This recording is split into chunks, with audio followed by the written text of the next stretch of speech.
Hi, Allegra here with Beyond Your Wildest Dreams with your live broadcast. This will be episode 108 of the Harness the Power of Planning podcast if you want to re listen to it. And I'm going to be doing things a little bit differently today. So I just want to explain at the top of the show because I had a realization that a lot of times I am talking about things far in advance of when you might be experiencing them. For instance, I did a podcast on planning for the summer a few months ago because that's when you have to start making reservations for summer camps and trips and also just thinking about how you want to spend your summer. And I know that this is further in advance that maybe you are used to doing planning. And so rather than talking about it, later, closer to the dates, instead, I'm going to call the first part of the podcast planting seeds. And so as you listen now going forward, just know that planting seeds is always going to be talking about the things that you might be wanting to think about in the next 3 months or so in order to prepare for those things. So today, on the podcast, in part one, I'm going to talk about planting seeds for the end of summer because that's what's going to be coming up in the next few months. And then I'm going to talk about, in part two, I'm going to do a monthly course correct. It's something that I do every month. I've talked about it before, but it's been a while. So I want to bring it up again. This is the monthly course correct that I have put together for you all. And you can find that at BYWD. Hold on, I can pull up a URL here at tinyurl.com/BYWD course correct. tinyurl.com/BYWD course correct. So go ahead and you can download that. If you're listening to the podcast, go ahead and pause it while you get that. And now I'm going to do part one.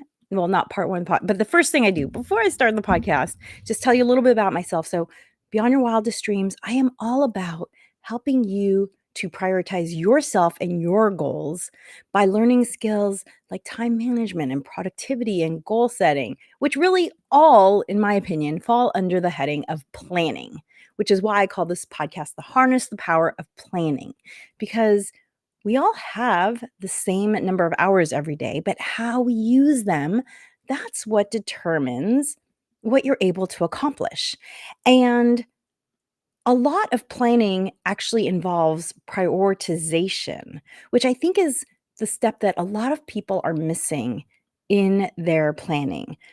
Is this the thing I most want to be working on?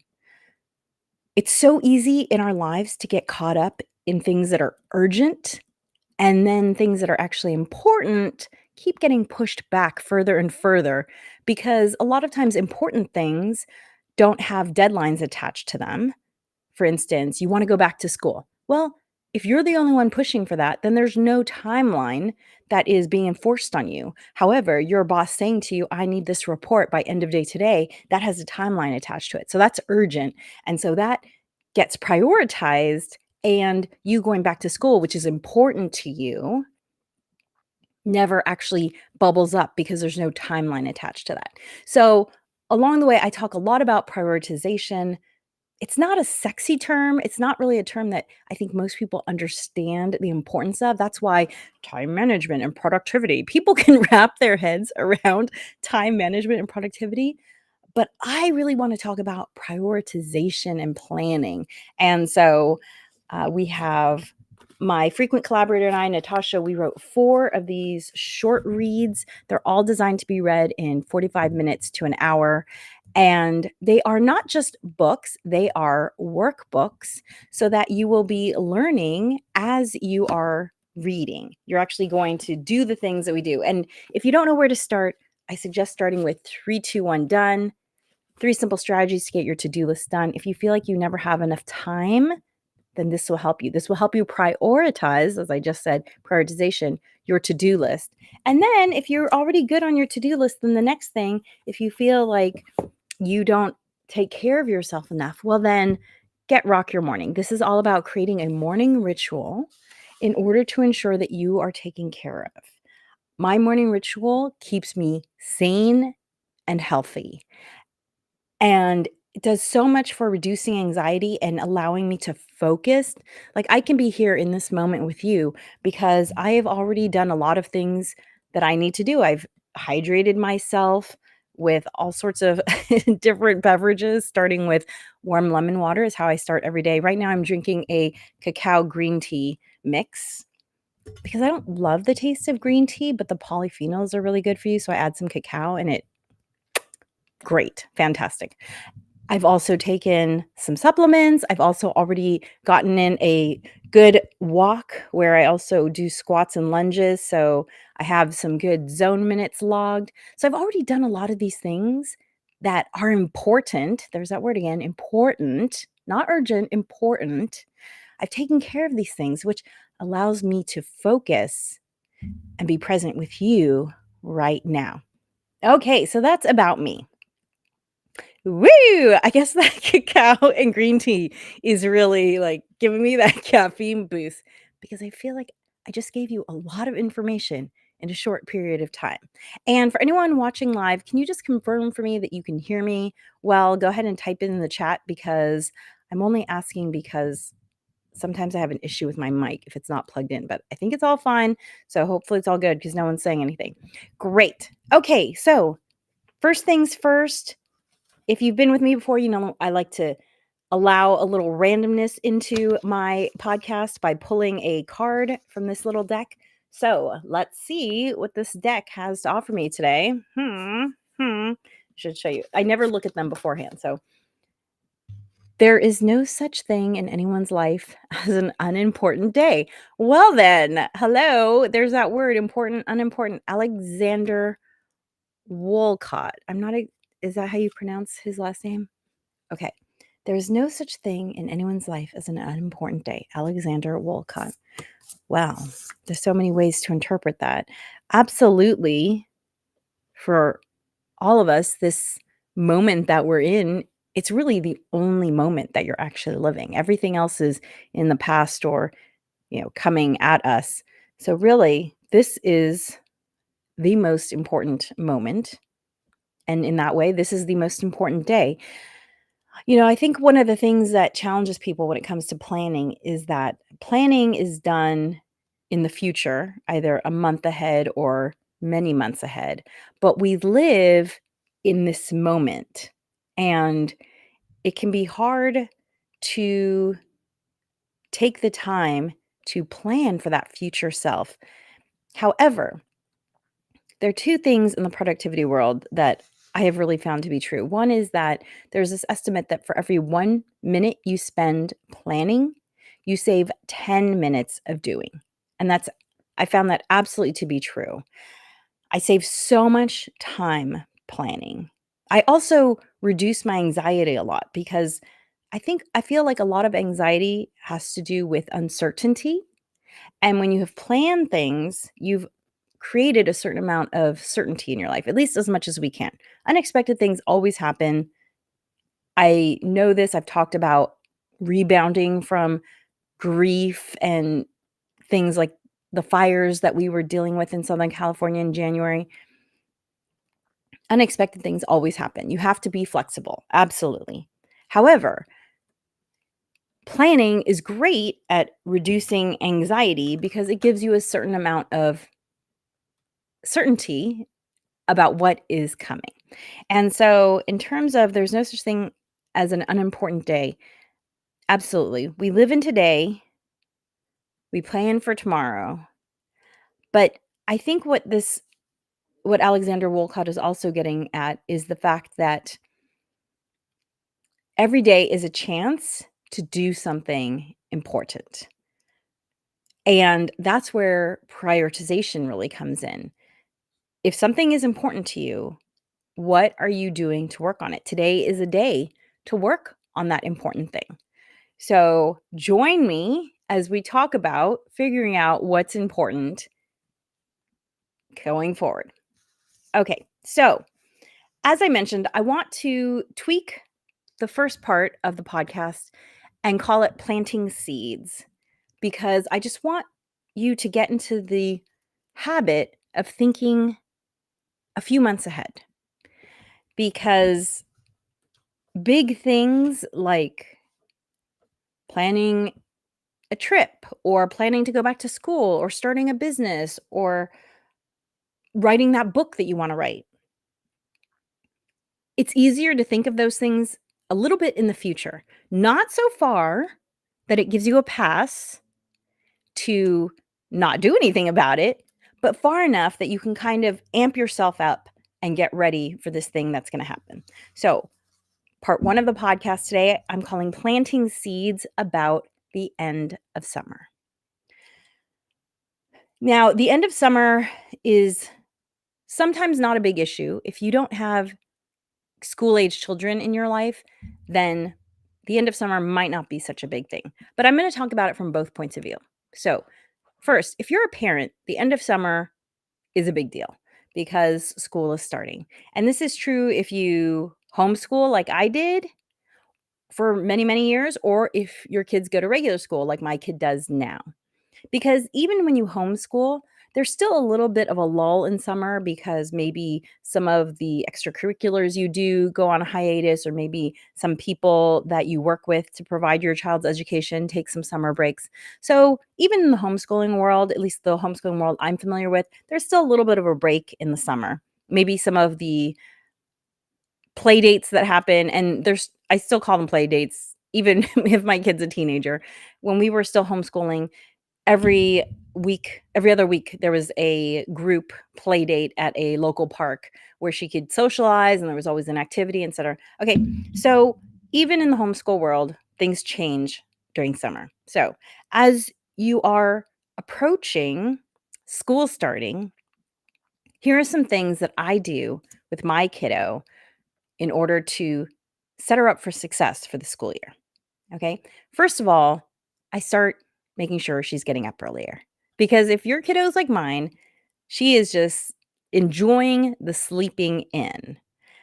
And I like to allow that because if you know any of the brain science behind kids and sleeping and their brains, allowing your child to sleep until they wake up is a gift for their brain health because the brain is doing a lot of growing and fixing and repairing and recording of stuff and during sleep, and that's important that it doesn't get interrupted, which unfortunately it gets interrupted. There was one study I saw that said that IQ points had dropped for every minute that school started earlier and earlier.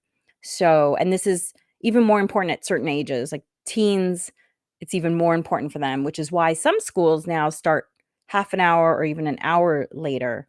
When I was homeschooling my kiddo, we wouldn't start schoolwork until 10 a.m.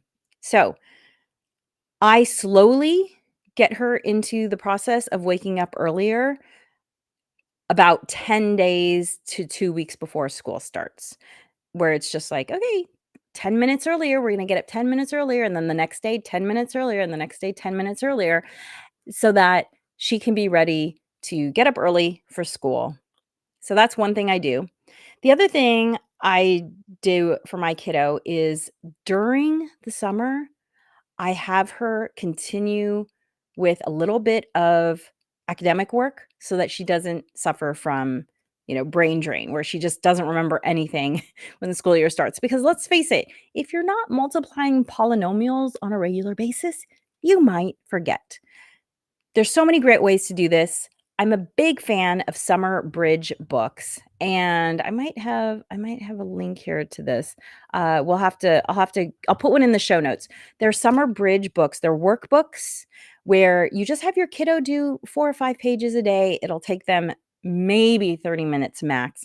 My favorite ones are actually set up in like an adventure style where every day they're going on a quest. Unfortunately, these stop, I believe, in 8th grade, but there's some great ones even for high school age kiddos. So keep your kiddo's brain working by doing a little bit of academic work.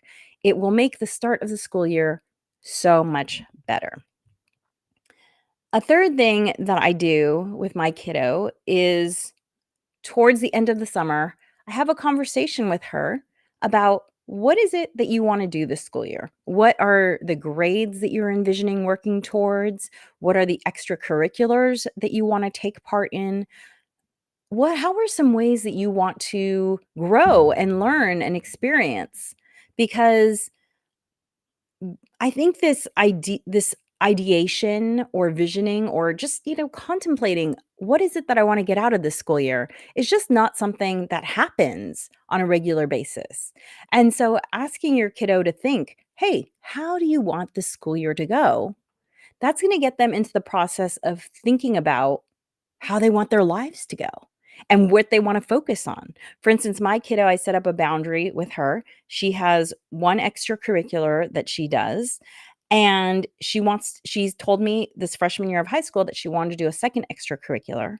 And I said to her, if you want to do a second extracurricular, then all of your grades need to be A's and B's, and there need to be more A's than B's. I said she 2 B's maximum if she wanted to have a second extracurricular, because her focus should be her schoolwork, and after that, then she can do an extracurricular, another one. So have these conversations with your kiddos. It's helpful for them to think about what is it that they want to get out of their life. It's priming their brain to think about planning for their life. What is it that they want to do? How do they want to prioritize their time? And also setting up healthy boundaries and knowing where to focus. My kiddo knows that if she's not getting things done with her academic work, then she's not going to be able to do the more social things of teenage life. And that's just a expectation that I have set. It's an expectation that I set for myself. She sees me getting my stuff done before I'm going out and, having fun. And I think that's a healthy way to introduce this concept. So those are 3 things I do. 1, start getting her up earlier, about 2 weeks beforehand, in small 10-minute increments, 10, 15-minute increments. 2, have them do some academic work by using either a workbook, or you can also use things like Khan Academy, which are free online kind of gamified learning experiences. Just if you look online for summer bridge activities, that's a great way to start. And then 3, have them think about and write down what it is they want to get out of this year. Maybe even put it in. I've done this with my kiddo before, where we tape it to her door, on her bedroom door, so she sees it every day. This just gets them into the process of thinking about the future. So those are the 3 things to set them up for success. Now, if your kiddo is going to a new school this coming fall, then I have some extra tips for you. I just experienced this with my kiddo last year, and it was so helpful. Okay, the first thing is, if your kiddo is going to a new school and maybe they've never had a locker before, grab one of those combination locks and have them practice doing it. It took my kiddo about 5 minutes to do it, the whole, like, turn 3 times to the right and twice back to the left. But she was so glad she did, because she said it made it much easier that first day of school when she got a locker combination, because she wasn't feeling, like, her heart pounding and, "Oh my gosh." Humans learn by mimicking. We learn by seeing someone do something and then following their lead. That's how we learn to speak.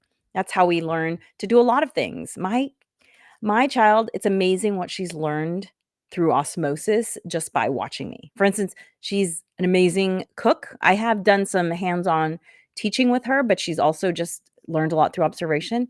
She's also really got great public speaking skills because she's seen me do a lot of public speaking. So that's how kids are designed to learn. So don't why force your child to go through the extra stress of learning a combination lock on the fly when it's something that you can teach them to do at home? So that's number 1. Number 2, see if your school has any activities for new class people. So for instance, because my kiddo was going to be a freshman, they actually had they called them summer bridge as well. They had some summer bridge classes to introduce the kids to school. Now, here's the thing. What was actually taught there wasn't the most valuable thing, The most valuable thing was that it gave my child the opportunity to walk around the campus and become familiar with the campus without the stress of, "Oh my gosh, I need to get to my next period. The bell just rung. I have no idea where that building is." This is especially true if your child goes to a really big school, as some of our urban schools are. They're very large. It can be hard. They're like college campuses. And if your child doesn't know their way around, that just adds a level of stress that you can help do away with by having them go to a summer bridge activity. If your school doesn't offer summer bridge activities, see if they offer a tour or ask them, "Can we just come in and walk around? My kid's going to school there." Campuses are open a lot of times. So maybe you just walk around and show your kid, "Hey, here's A building, here's B building, here's C building. This is where you have classes," and walk them from building to building just so that they know where they are. If you think about it, when you take your kid around to do errands, to the grocery store, to the bank, whatever, they go with you to do those things. You don't just say, "Hey, go grocery shopping, 16-year-old." They've been grocery shopping many, many times. So, doing the same thing will help reduce their anxiety so much. I saw the fright in my child's eyes just leak away as she became familiar with the campus. So take advantage of any of those summer bridge opportunities, and if they don't have them, then take advantage of just take your kid to the school and see if they can go on a tour or if you can just do a self-guided tour.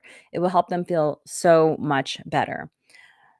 The final thing is to talk to your kid about age appropriate expectations. And again, this was something that I was so happy that they did at my kid's school. They actually one of the weeks of summer bridge activities that they had for my kid was nothing to do with academics. She went to 1 week of math, and then she went to 1 week of they called it study skills. And those study skills included things like talking about the appropriate and inappropriate use of devices in school. And so they were really just laying out what I guess non-academic expectations of being a student at the school meant. They talked about nutrition and lunch and what would be offered to them and how long it lasted and how it worked and where they would go. So it was just a really nice, soft way to introduce my kiddo to her new school environment. So if you have a kiddo changing schools, those are my extra tips for you. Finally, if you don't have kids, I encourage you to think about how you want the end of your summer to go. Did you do you already have time off planned? Have you planned your trips? Do you wanna plan an extra trip in August? I know that August is just kind of a popular time to think about travel as the warm weather is kind of ebbing. However, if you don't have kids, another great thing to think about is the travel the end of summer, the after summer travel that you're gonna take part in, because September is such a wonderful time to travel. When I was homeschooling, we would travel in September because that's when all the deals were running. Airfares are less expensive, hotels or Airbnbs or wherever you wanna stay are less expensive, and there's all sorts of cool fall activities happening all over the world, all over the country. So, if you don't have kids and you have the freedom to travel when everyone else is in school, then think about how do you want to spend your September? September might also be a great time to plan a getaway with friends. If you've watched my podcast before, then you might know that I do a annual trip with 4 of my closest girlfriends, and we have done them before in the fall once the kiddos are back in school. But again, if you don't have kiddos, this is a great time to take advantage of the discounted prices because traveling in September all the way through, the 2nd or 3rd week of October, it's sort of this nice lull before the holidays start going in earnest. So, think about how you wanna spend your end of summer and September. Maybe you wanna plan a trip for yourself or your friends. It's a great time to do that. Okay, so part 2 of the podcast, I'm gonna talk about a monthly course correct, what it is and why I suggest you do one. And if you want to grab my free printable, go to tinyurl.com/BYWD course correct. So, what is a monthly course correct? I'm going to take a little sip of my cacao green tea. Excuse me. So much better than green tea alone. Blech, green tea alone. Do you like green tea? I just don't love the taste of green tea. I'd much rather have a jasmine tea or a rooibos, but I bought this green tea mix that I thought I was going to like because I liked other products from this brand, and guess what? I don't really like this one product. So, I found that mixing it with cacao makes it palatable. Okay. So, a monthly course correct is a review of your month. And it is so helpful because let's just go back to the new year. Maybe you set some goals for yourself. I'm not a big new year goal setter. That's not how I think about my goals. But let's just say if you set some goals for yourself, and then a lot of people, they set the goals and then it's like they walk away and they expect the goals to accomplish themselves. And as we all know, that does not happen. So, what is great about doing a monthly course correct is it reminds you of what you told yourself you were going to work on. And it keeps you accountable in terms of, did you actually do the work that you said you wanted to do? And this is all about you. This is all about keeping yourself accountable because no one else is going to. And no one else is going to set your goals for you. So, monthly course correct is a fantastic way to just keep yourself on track. And I call it a course correct because during the big race to the moon that was happening, 50, 60 years ago, tens of thousands of man hours were spent getting those spaceships up and into space. And they knew exactly what they wanted to do. They wanted to get to the moon, and they knew exactly how they were going to get there. They had a plan and they had a path.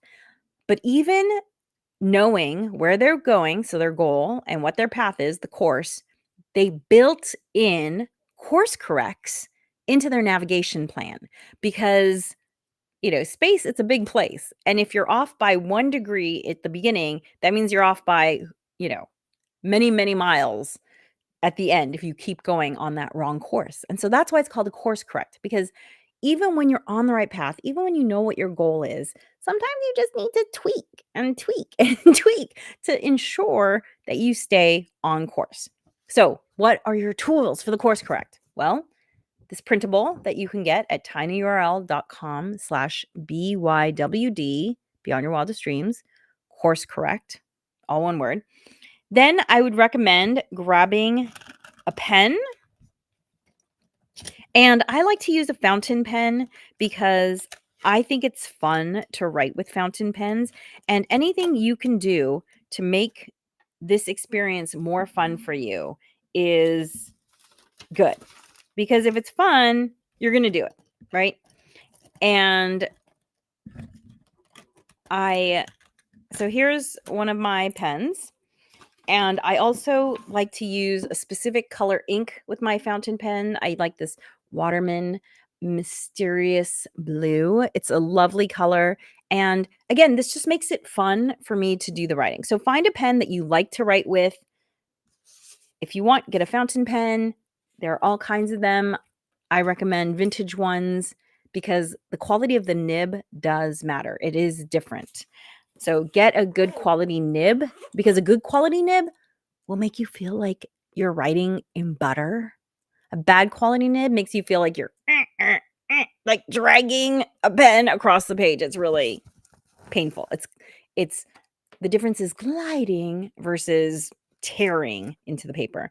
Then you also might want some colored pencils or markers. I have mine here in my Elena of Avalor pencil case that I bought for my daughter about 10 years ago, and I've kept. She outgrew it a long time ago, but you know what? Growing up in the 70s and 80s, I did not have Disney characters who looked like me. So now that they do, I get very excited. So Elena of Avalor pencil case. And you also might want some stickers. I am not a big sticker person, but I love these stickers. They're these rainbow hologram stickers for those listening to the audio podcast only. And they're just very motivating for me. I love putting these on my planner. They just make it so much more fun and colorful and exciting to work with. So let's see. The first part of the monthly course correct is just writing down the month. And so I'm going to talk about the steps of the course correct and also the things that you might include on there and why. So this is for May. And the first question is my accomplishments, what made me happy and or proud, big and small. So I find this incredibly valuable because humans have a cognitive bias known as recency. We have many cognitive biases, and a lot of them are just based on how our brain is structured. And our brain is just structured to remember things that happened most recently better. And I think that makes sense. I think we can all agree. Oh yeah, I can remember I kind of can remember what I did yesterday, and I can remember that better than what I did last week, and definitely better than what I did a month ago.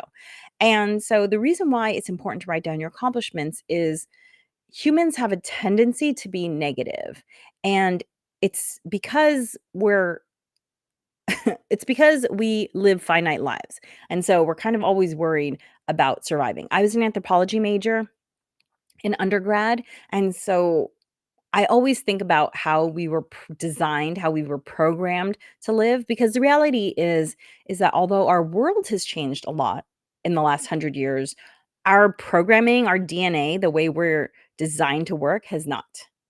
And ancient man, which is the programming we're still running, they were concerned, am I going to have enough food?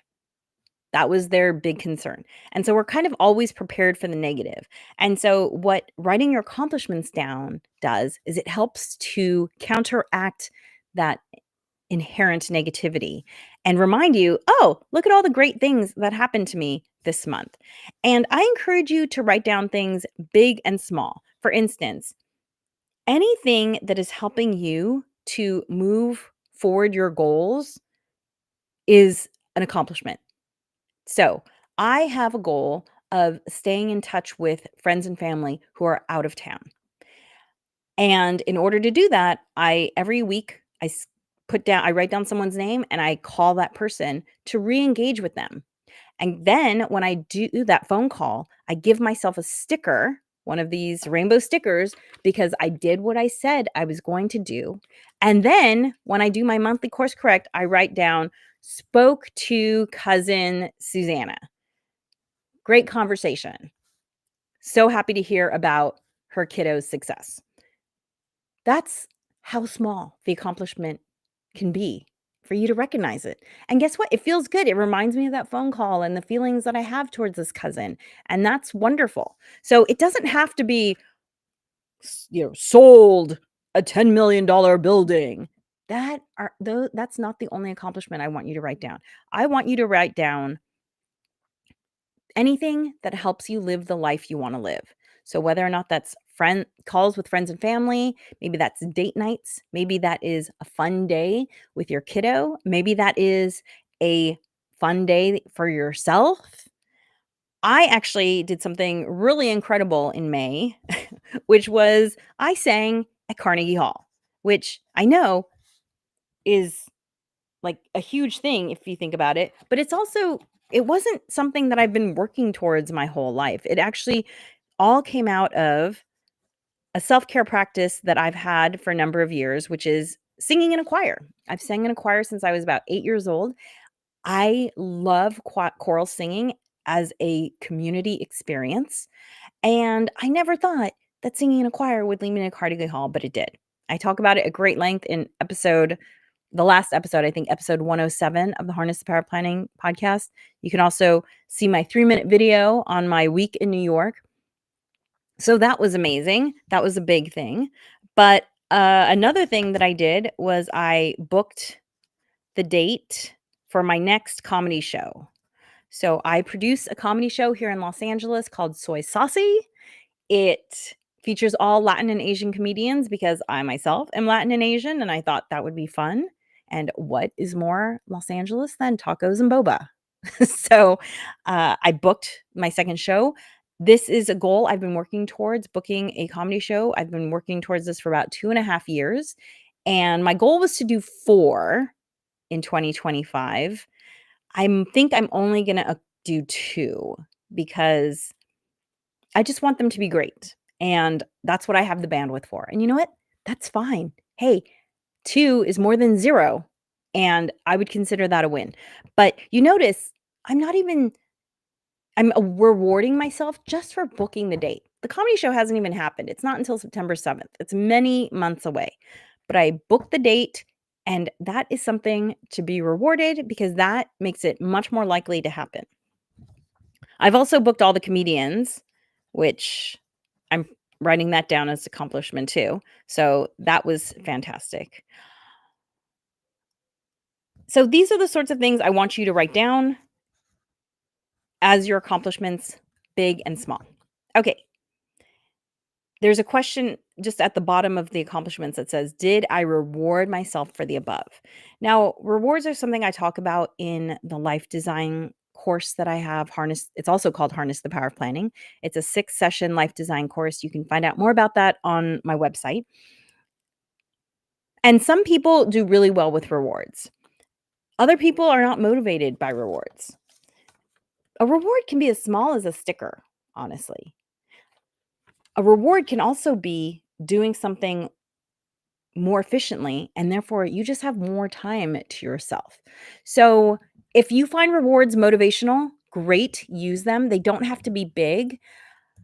When I have fallen off the exercise routine and worked to get back into it, one of the things I've rewarded myself with have been a new pair of socks. If I exercise as many days in a month as I say I'm going to exercise, so they don't have to be big things, but that's that question there. Okay. Number 2, my insights. What did I learn about myself, my habits? Well, I read a book called The Big Leap in May, and it was fascinating because it talks about self-sabotage in a way that I had never heard, and I learned something about my own form of self-sabotage, and that was very insightful. I've also well, this is kind of into June, so I'm gonna say for June I'm gonna make a note for June, uh, about this book that I'm reading, but I'll just mention it here. So, I've been reading this book, and it's called Spying on the South, and in this book, a journalist retraces the path of a gentleman who explored the South 170 years prior. And what I noticed about that was that he kept commenting on how much that early explorer, his name's Homestead, Frank Homestead, he's actually the gentleman who ended up designing Central Park, but this was well before he designed Central Park. And Homestead is he reads from Homestead's letters.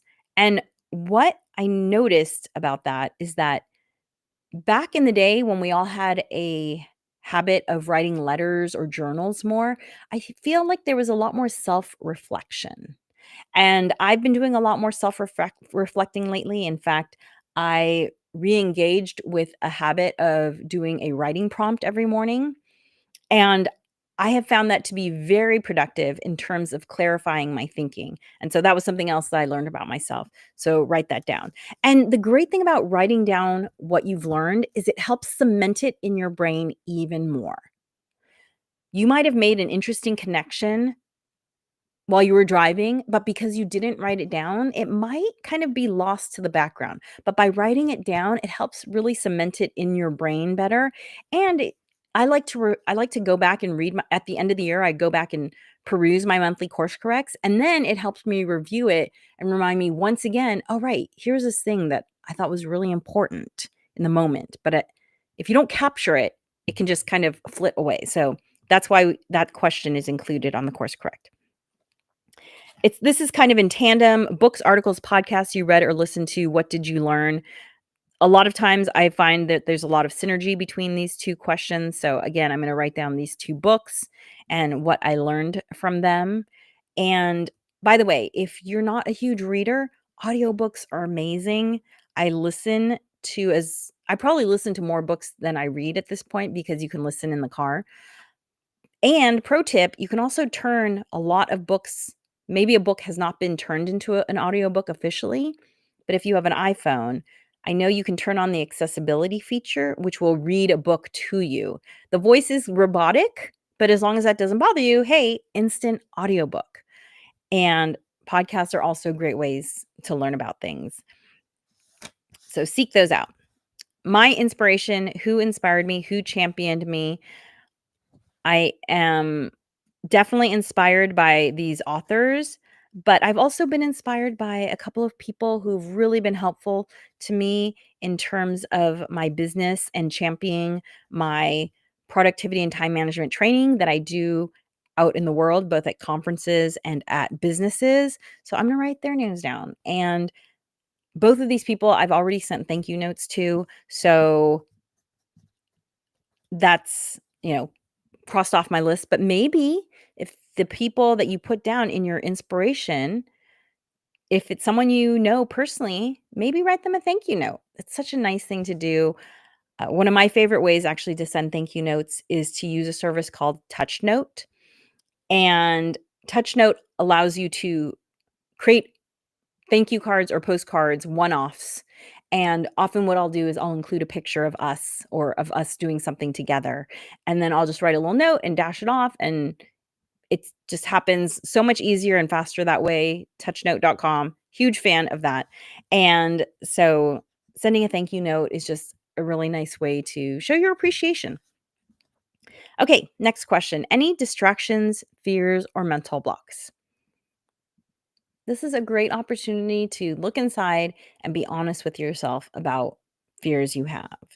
And I have been having a fear. Sometimes this area is blank and that's fine, but there has been a fear coming up. And I think it's because I am working towards a really, really big goal, a big financial goal. And there's a certain amount of risk on my part. And I think that is bringing up some fears. But you know what? Fears don't go away by ignoring them. That's been my experience in my 50 years of living. So admit your fears. It is empowering. And also, when you admit your fear, then you can figure out a way to solve it. Maybe solving it, one of my favorite things to do is Stoic philosophy. So I might look up some Stoic philosophy related to this fear. Another thing you can do is just look for a podcast or a book, or you know, do a search for how to overcome a fear of blank. And in my experience, the only way to overcome fears is head on. So hopefully that inspires you to do that. Self care is the next question. What did I do to care for myself? If you've heard me talk, I think self care is so important. I just like to imagine if everyone felt like they were taking care of their needs, how much happier would the world be? And by you taking care of your needs, you are increasing the happiness in the world just in that way. So don't, prioritize self care. It is so important. And sometimes you get things out of self care that you don't imagine getting. Like self care is just, I find it to be a great time to just practice mindfulness, to just be alone with my thoughts. When I'm doing my skincare routine, I am processing ideas and memories, and it's just a nice, slow, mindful way to spend time with myself. It feels really good because when you are touching yourself, even simple things like putting on skincare, it's actually releasing all sorts of feel-good hormones in your body, feel-good chemicals in your body, and it's just great to go out into the day feeling good. So, self-care, very important. I'm always doing self-care. One of my favorite things personally is going to the Korean spa, which I don't think I did it in May. I did it in April. I try to do it on a monthly basis, but my New York trip made that difficult. So, self-care. I'm always doing hikes every week, exercise, skincare. Self-care doesn't have to be going and getting a massage or anything. It can be as simple as taking a nap can be self-care. So, okay, next question. What didn't happen? What will I do differently next month? And then there's a sub note. Remember, this might not always be stick to the plan. It may mean to alter the plan. So, what didn't happen? This is kind of the core of the course correct. This is where you remind yourself, I said I was going to do this thing and I didn't. And guess what? There are two possible paths to take. Either you recommit to that thing and you work it into your next month's plan, or if this is the third or fourth or fifth month that you have not done this thing, maybe you ask yourself, do I even really want to do this? This goes back to me talking about the fact that prioritization is such an important part of planning, and it's a part that a lot of people skip. Is this important to me? Our world is very loud. And so it can be easy to take on the expectations of your family, your culture, your country. But is that what you want? Is that what feels true to you? And if not, give yourself permission to release the thing. Goals change. When I closed my store, I used to own a store called Green and Greener. I loved it. It was like walking into my dream every day. Unfortunately, the internet and online shopping made it so that I had to close the store. And then for a handful of years, I was mostly mom, and I was trying to figure out what to do next. And during that time, I had the opportunity to teach cooking classes at a local community college. And that was going really well. It was fun. I enjoyed it, but it didn't feel quite right. And everyone kept asking me, well, when's your cookbook going to come out? When's your cookbook coming out? And I also invented a food product at some point, and it was being sold, and that was doing really well. And I kept writing down this goal of writing a cookbook, and years passed.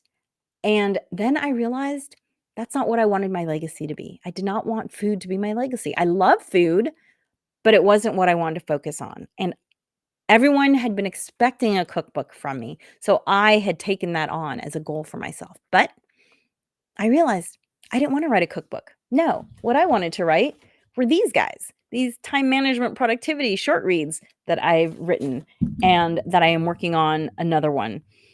So let go of goals that maybe they were never your goals to begin with, or maybe they were goals from a you that no longer exists. Let go of them. Finally, an overview for the month. Maybe there was an overarching theme or something that you really liked about this month. That's what that space is for, to just write a final takeaway from your month.